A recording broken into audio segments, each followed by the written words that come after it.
Good morning. Good morning. Good morning, beloveds. What makes your world go around? What makes your world go round? Well, I begin with an awareness that I have had recently, and it is this. The children of today are surrounded by a really wide variety of technological tools, which allows access to the world in which they live, such as iPhone, Kindles, tablets. They tweet, they text, they Facebook, they're Instagramming, friending and unfriending. Lots going on out in the world today with the youth. I like most of it. I do a lot of it. I'm a little slack on Facebook, even though our center has a Facebook page. But luckily, Karen Sill has said that she could manage that. So I thank you, Karen, for doing that. Well, these seem to have become the toy that most parents offer their children today, because it's what is, right? Well, when I was a child, I had toys. I had a Tonka truck and my imagination. It's just what I had. It's what I had. It's all good. It was all good then. It's all good today. Both are creative. Both are creative. And while the tech toy draws from already established information and history, the toy of imagination tends to draw from another perspective, the inner ideal. And today, we're going to work with the inner ideal. Well, this inner ideal is the creative aspect of God. And it already exists within each one of us. This month of creativity, all of our lessons are revolving around this idea. And so to create, by definition, is to bring into existence, to invest. That's creation, isn't it? Whatever you're investing in. To invest in a new form. It's an imaginative skill to create. Science of mind, to create is to cause something to be set up to then become a reality.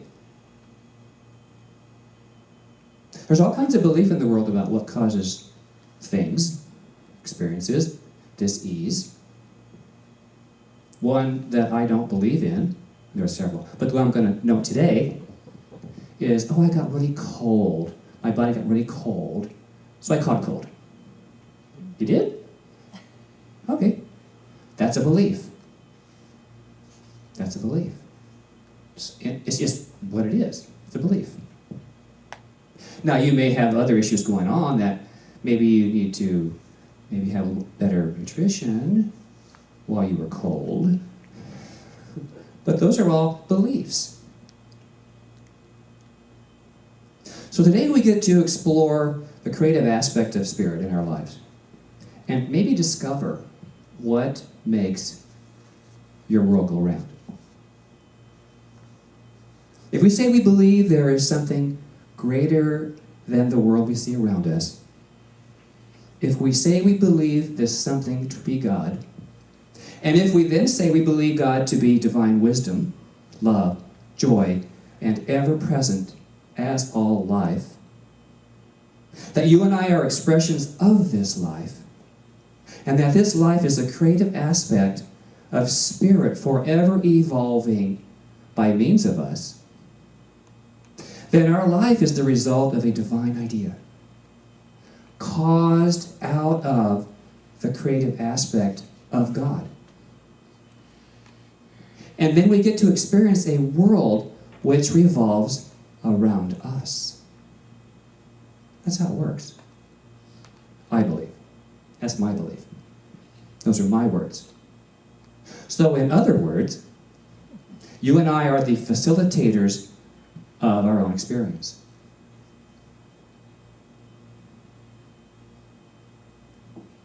The nature of spirit is always to create. That's its nature. Look around in nature.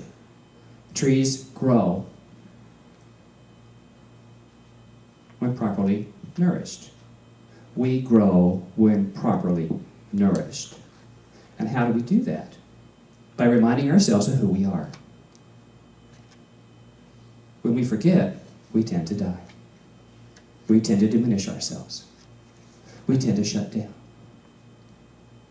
When we feed ourselves in all aspects, we grow. We are brighter. We're more alive, we're more present. This teaching, Science of Mind, says this: spirit in man is that part of him which enables him to know himself. Duh. In other words, that which we really are. We do not see the spirit of man any more than we see the Spirit of God. We see what the man does, but not the doer. So it's that causative essence or energy in back of all of our desires and our beliefs that set this up. Here's a little secret that a lot of people don't realize. Spirit is an enabler. Did you know that? It's an enabler. That word's gotten a bad rap. Are you enabling that person? Oh, yeah, maybe. But spirit is the enabler of our thoughts and beliefs and emotions. It enables us to, through our manifest world around us, see what has been created through us. And God bless the Spirit for showing up as the way of our thinking. Boy, it shows up, doesn't it? It shows up. Even when it's stinking. Even when it's stinking. You don't like it. I still get some of those stink bombs of experience in my life. You know why it's good to recognize that it's stinking? Because you get a chance to clean it up. You get a chance to, freshen the air a bit around the idea. And those errors are in our beliefs. Now, many times we don't know what our beliefs are until something stinking shows up. You say, where'd that come from? It comes from us. You can blame other people, or you can ask help from other people to be there to help you through the stink bombs. So the patterns of thought truly can be redirected. First, through the recognition that they are in us. They're ours. We have to own that. And the proof shows up all around us. It always does. The proof of who we think we are is right in front of our face. Dang it. Yet, I bless it. It might stop. Its purpose is to stop us, say dead in our tracks, is to stop us and go, whoa. Oh, whoa. And we have a chance to step aside, back up, rethink, move forward. As creative, spirit-enabled beings, we must demand of our inner aspect to manifest something new. We must demand of it. I shared the term demand, and some people think it's harsh. I think it's very affirming. Anybody in finance in the room know what a demand is? Yes? It's requiring to be paid what is rightfully yours. Am I right on that? Is that kind of a definition of that? I'm looking at two people I know. Yeah, so it's a call for what is owed. So when we demand of Spirit something we know is true about ourselves, and what's appearing out there is not, then we make a demand of Spirit. It's very clear, you're owning it, it's yours. But that newness could only begin one place, in our mind, in the one mind, the mind of God.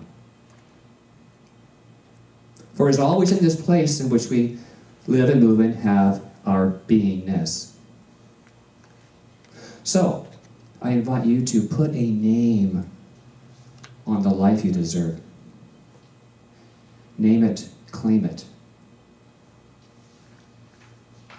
People are afraid to name stuff. What? How will I know if it's the right name? How will I know? Try it out. Try it out. Rebrand your life if it's not working. We had two organizations in this teaching.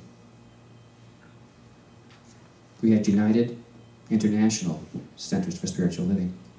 There were two. There was a rebranding that happened. It took a lot of energy, a lot of kicking and screaming, a lot of naysay, a lot of stinking stuff. But now that it's all done, it's moving forward. There's still a few areas that need some work, but don't we all? Don't we all? So how do you know if the name is right? You have what's called an inner spiritual wisdom. And it will quiver and shake with anticipation when you speak its true name. You know innately what that name is because it's already been named. You just need to open up and breathe and allow it to come through you.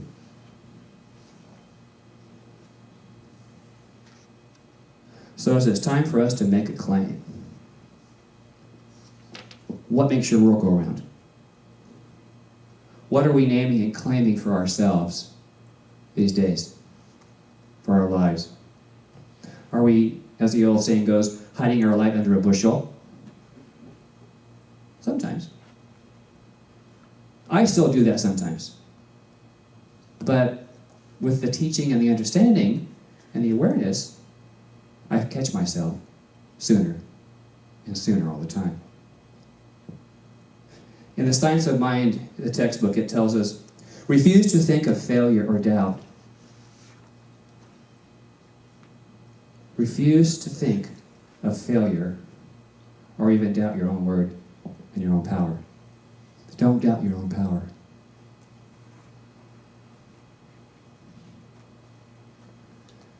So when you came in today, hopefully you all have the handout. I'm going to read it once, and you just follow along. And then, I'd like us to say it together. I am power, the power that is the creative process. I am mindful of my words, deeds, and actions. From the holy ground upon which I stand, my power encircles the earth to be a blessing to all. So would you take a stand? Will you take a stand? Will you stand up? Will you take a stand? This is powerful stuff for you. Okay, let's do this together. I am power. The power that is the creative process. I am mindful of my words, deeds, and actions. From the holy ground upon which I stand, my power encircles the earth to be a blessing to all. And so it is. You may be seated. And so by taking a stand, when you yourself come to the name that you claim for your life, when you've named something new, take a stand for it. It may seem a little funny at home if you've never done this, but stand up. Go. blah, blah, blah, blah, blah, and see how it feels. If there's doubt, it ain't right. It's not the right one. It's not the right one. One of our greatest fears is the fear of success. The first is public speaking. I'm getting over that. Not too soon. It's success. People are afraid to be successful in certain areas of their lives. They don't believe they deserve this or that. What are we telling ourselves? What are we telling ourselves? How do we treat ourselves? Do we love ourselves enough? Do we take time for ourselves enough? I don't. Yes, I've been out of this spot for lots of Sundays, but trying to treat myself to the idea that I can treat myself. But in between that, every day, treat yourself. I know people in this room today that I see during the week who treat themselves maybe to coffee in the morning, sharing lunch with friends, dinners on Friday night. All those ways we treat ourselves that say, I care for myself and those I'm with. But if you don't care for yourself in the balance of all of life, then it's difficult to care for someone else. That I've learned. What makes your world go round? What is it that propels you into your life? Life, the metaphor for me would be the merry-go-round. Anyone ever ride on the merry-go-round? That's one thing when I was a kid I loved the sound, just and the lights and all the different animals. And to me it's very symbolic of how we do our life. In the center is the music, the lights, the activity. On a merry-go-round, it is the main axis for everything to circle around. The spirit, ideas, the truth of who we are. And then we step out from there and we choose the animal we sit on.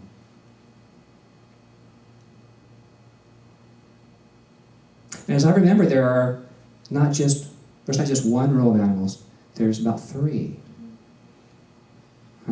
Triune nature. Spirit, soul, body. So, for today's visual, as we move out from the center and get to the edge, and we go around the circle of life, what is most times available for us to reach out and grab hold of? The brass ring. The brass ring. So how many of us don't reach? How many of us are afraid to lean into something new and get off that edge and grab a hold of that brass ring? To me, the ring represents something new. And we can say, yeah, I'm going to, and then it passes by. I've done this. Yeah, I'm going to, but then it passes by. But once the ring is firmly grasped, for me, I know that there's no way I'm getting back on that same animal. Because I can't. It pulls me off. On to something new. Ram Dass says, it's very hard to grow because it's difficult to let go of the models of ourselves in which we've invested so heavily. We invest in our thinking and the way we do things so deeply. So how are you choosing to live your life today? Is it from the past? Afraid to move to the edge, to reach out? For all that you have imagined Many times we're afraid to reach out and take it, to demand it and claim it for ourselves. You know, the choices that we make for our lives are crucial in creating the life that we want. So what is the divine urging that is rising up within you? What is the uniquely you aspect of spirit that is speaking to you?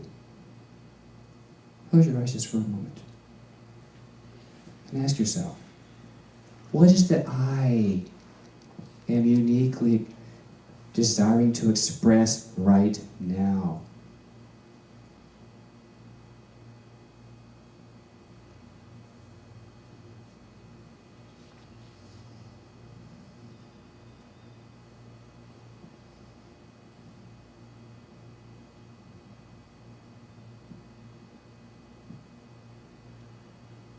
And give thanks for any wisdom revealed, any insight you have had.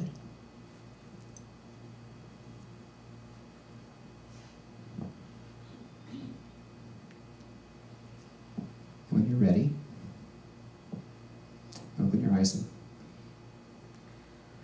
take a breath and be back fully present.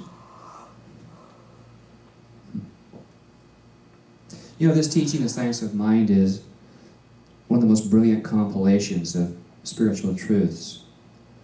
And it's right at our fingertips. I've heard many students say, and when I was in Seattle mid-July for the Minister's Ongoing Education, there was a minister of 35 years who shared with me, you know, I open the textbook and I read the same thing again, and it's different every time. There's a different place within her, the individual, that resonates with a different passage. Some, it's like, oh, I don't remember reading that before, but I'm sure I have. But we're not ready for it yet. And so we evolve. Our ideals move. And so one of these brilliant ideas from the textbook is this: whatever the mind holds to and firmly believes in forms a new pattern of thought within its creative mold.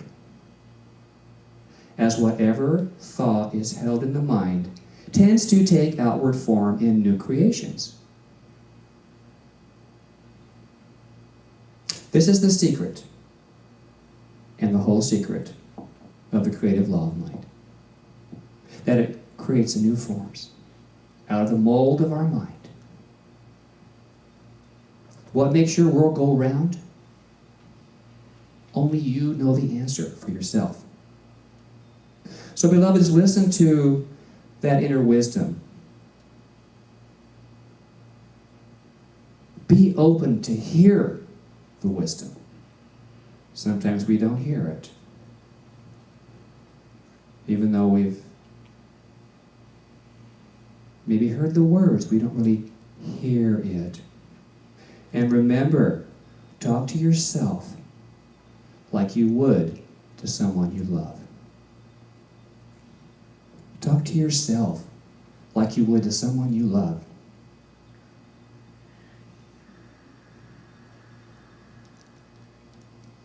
It is through the awareness of all the other beliefs that we have that we are able to make adjustments. Because of them, we're able to make adjustments, to hear them, to understand them, to know them, and thereby establishing and enabling creative spirit to manifest something new. It manifests only itself, and if it manifests this, hey, it's always manifesting, so why not? Give it a go. What have you got to lose? Everything. Everything. So move to the edge of your merry-go-round and reach, reach, reach for that brass ring. Can you do it? I know you can do it. I know you are equipped through the power of the one Spirit, the one God, divinely exampled as you. and is me.